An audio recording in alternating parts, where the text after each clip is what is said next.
UN officials told the meeting that 1 in 6 children under the age of 2 in northern Gaza suffer from acute malnutrition. That humanitarian food assistance is woefully inadequate. That military operations, insecurity and extensive restrictions on the entry and delivery of essential goods have decimated food production and agriculture, exacerbated by damaged assets, abandoned farmlands due to evacuation orders and displacement, and shortages of water, fuel and electricity. And as the UN warns that if nothing changes, widespread famine was almost inevitable in Gaza, Israel's envoy struck a different tone. Israel is doing all it can to care for civilians, going above and beyond what is expected, let alone required. Israel is committed to improving the humanitarian situation in Gaza, working constantly to ensure the entry of humanitarian aid from numerous countries and UN agencies. Israel facilitates the entry of humanitarian aid, including food, water, medical supplies and humanitarian supplies, through both the Rafah and Kerem Shalom crossings. Additionally, a humanitarian aid delivery channel via Jordan is operational, and more delivery channels are being formulated and discussed as we sit here today. He said Israel had facilitated the delivery of 254,000 tons of humanitarian aid since the Hamas attack on October 7th, adding there was absolutely no limit on humanitarian aid that could be sent to the civilian population in Gaza. Since the beginning of 2024, the majority of aid requests were approved. 83% of coordinated movements to facilitate aid were approved, and 16% were denied due to the imminent security risks that the shipments posed should they end up in the hands of Hamas terrorists.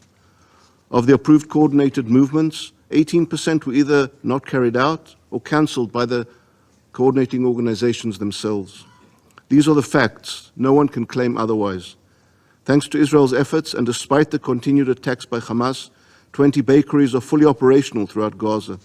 This is made possible through the entry of large quantities of flour, daily shipments of cooking gas, and supply of diesel fuel for generators. These bakeries produce over 2 million pita breads per day.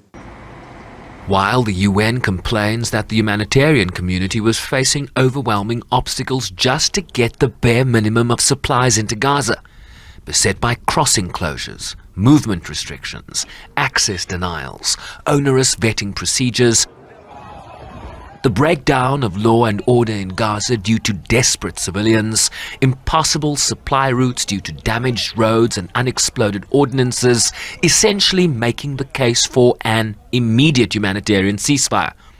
Israel has a different view. The limitations on the quantity and pace of aid are dependent on the capacity of the United Nations and other agencies to receive, store, and distribute the assistance efficiently. In recent days, over 500 aid trucks have been waiting on the Gazan side of Kerem Shalom and Rafah crossings.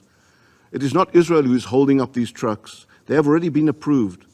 So where is the UN and its aid agencies? How can it be that Israel is libelously held responsible for a situation that is clearly the UN's fault? The conduct of the UN in the field must be streamlined and humanitarian aid must be distributed more effectively. This is the solution. Israel is committed to improving the humanitarian situation in the northern part of Gaza as well.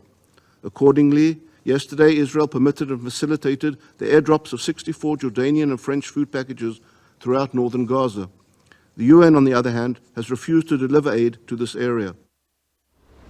The World Food Programme told the same meeting that they were ready to expand and scale up operations if there was a ceasefire agreement in place, warning that conditions, particularly in northern Gaza, were dire, but that due to persistent insecurity, checkpoint delays, violence and looting, they have been forced to pause deliveries in the north until conditions were in place to allow for safe distributions. And a much-talked-about hostage for ceasefire deal under the auspices of Qatar, the US and Egypt appears to be the best hope for greater humanitarian relief in the immediate term. Only that agreement at this point in time remains aspirational at best. Sherwin Bryceby's SABC News, New York.